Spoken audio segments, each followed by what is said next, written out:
दोस्तों मैं बात करता हूँ कि मुर्गी को अंडे पे बिठाने का जो सही तरीका होता है वो ये होता है कि सबसे पहले आपको कुड़क मुर्गी पता करनी पड़ेगी कि मुर्गी कुड़क कैसे मिलेगी, कुड़क मुर्गी हो गई है कि नहीं हो गई है। दोस्तों जब कुड़क मुर्गी हो जाती है तो अंडे लेके बैठना स्टार्ट कर देती है। और सबसे कमाल की बात यह होती है कि पता करने का जो तरीका होता है, अगर मुर्गी कुड़क नहीं हुई है तो वो अंडे के पास आप जाएंगे तो वो भग जाएगी। लेकिन अगर मुर्गी कुड़क हो गई है तो वो जब एकदम प्योर कुड़क हो जाती है, जैसे थोड़ा थोड़ा मोड़ा भी कुड़क होती हैं मुर्गियां तो अंडे को लेके बैठती हैं, लेकिन जैसे आप वहां पहुंचेंगे तो मुर्गी उठ के वहां से भग जाएगी। लेकिन जब प्योर कुड़क हो जाएगी मुर्गी, यानी कि प्योर अंडे सेने के लिए तैयार हो जाएगी मुर्गी, तो वो अंडे पर से भगती नहीं है। जैसे ये प्यारी मुर्गी है, आप इसको देख सकते हैं, इसको छुए होंगे, ये कुछ नहीं करेगी, भागेगी नहीं, ठीक है। ये पूरी कुड़क है, बोलेगी, डरेगी, आगे हाथ करेंगे तो ये काट लेगी। देखिए काटने के लिए कैसे चली है। तो ये पूरी मुर्गी कुड़क हो गई है। तो ये ऐसे पता करें कि आप पहले दिन अगर थोड़ी मोड़ी होती है तो पहले दिन मुर्गी को पूरी कुड़क हो जाने के बाद आप मुर्गी को बिठाएं तो आपके अंडे को नुकसान नहीं करेगी, नहीं तो आपका अंडा नुकसान हो जाएगा। तो पहले सबसे फर्स्ट क्या होता है कि मुर्गी को कुड़क पता करना। यही जो मेरी मुर्गियां हैं, इस मुर्गी को मैंने बिठाने से पहले दिन जब मैं आया तो ये भग गई, दूसरे दिन भी मुर्गी भग गई, लेकिन तीसरे दिन अंडे हटाने के बाद भी मुर्गी उस जगह पे बैठी हुई थी। मैंने नेक्स्ट डे जब सुबह जाके देखा तो मुर्गी वहीं बैठी हुई थी। फिर उस दिन फिर अंडे मुर्गियां दी तो उस अंडे पे बैठ गई, तो मुझे लगा कि अब ये प्योर कुड़क हो गई है, तो मैंने उसको बिठा दिया। ये भी मुर्गी उसी प्रकार से, पहले दिन मैं जब यहाँ पे आता था उस मुर्गी को देख रेख करने के लिए तो ये मुर्गी उठ के भग जाती थी, लेकिन तीसरे दिन ये भी मुर्गी उठ के भगना बंद कर दी। तो फिर मुझे लगा कि नहीं, इसको बिठाना चाहिए। तो फिर उस दिन मेरे पास 8 अंडे आए हुए थे, ज़्यादा अंडे नहीं आए हुए थे, तो मैंने उस दिन इसको बिठा दिया और उस दिन से ये भी अंडे पे बैठी हुई है।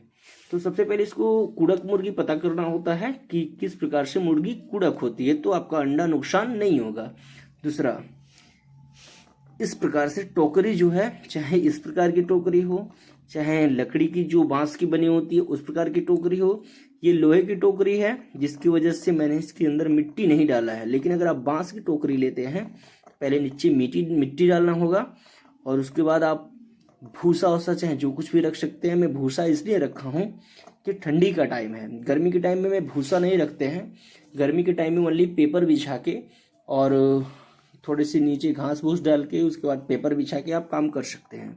लेकिन ठंडी के टाइम में मैंने भूसा रखा है और टोकरी के अंदर चारों ओर से मैंने व्यवस्था किया है कि टोकरी हिले उले ना, और लोहे की टोकरी है, भारी भी है, मुर्गी आने जाने से मैंने चारों तरफ से भूसा लगा दिया है कि टोकरी ना हिले।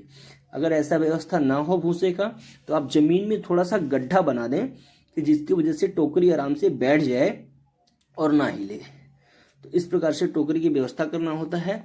और अगर मैंने भूसा रखा भी है, चाहे आप अगर भूसा रखते हैं, तो लास्ट टाइम आपको जब बच्चे निकलने से 1 दिन पहले या 2 दिन पहले आप अंडे के नीचे पेपर बिछा दें ताकि बच्चे निकले तो उनको दिक्कत ना हो। अगर जो भूसे में निकलते हैं बच्चे तो प्योर 100% उनको दिक्कत होगी, बच्चे डेड कर जाएंगे, बच्चे नुकसान हो जाएंगे।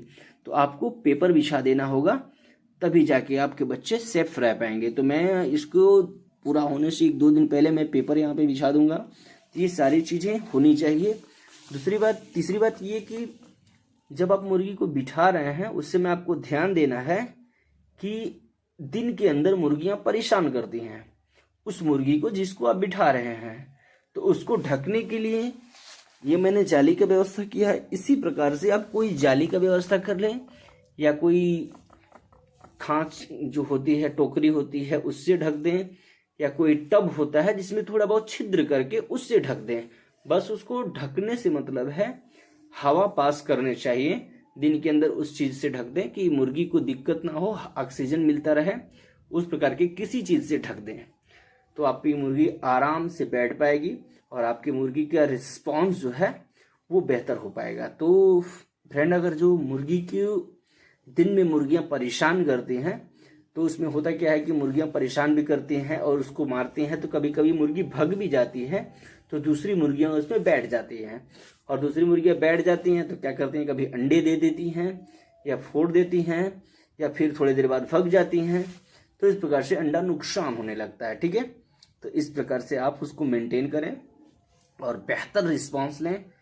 मुर्गी को बिठाने से पहले कुड़क पता करना है और ढकने के लिए कुछ व्यवस्था करना है। उसके बाद ऐसी टोकरी व्यवस्था करके आप बनाएंगे तो आपकी मुर्गी बेहतर तरीके से रिस्पॉन्स देगी। और ऐसे पानी वानी का व्यवस्था, दाने वाने का व्यवस्था उसको करना होता है। तो मैंने दाने का व्यवस्था तो किया था, लेकिन अभी मुर्गी उसको खा चुकी है, पानी है। अभी मैं फिर दाने का व्यवस्था कर दूंगा, उसके बाद जाके फिर मैं आराम करूंगा। ओके फ्रेंड्स, मिलते हैं नेक्स्ट वीडियो के साथ। हमारे वीडियो को लाइक जरूर कर दें।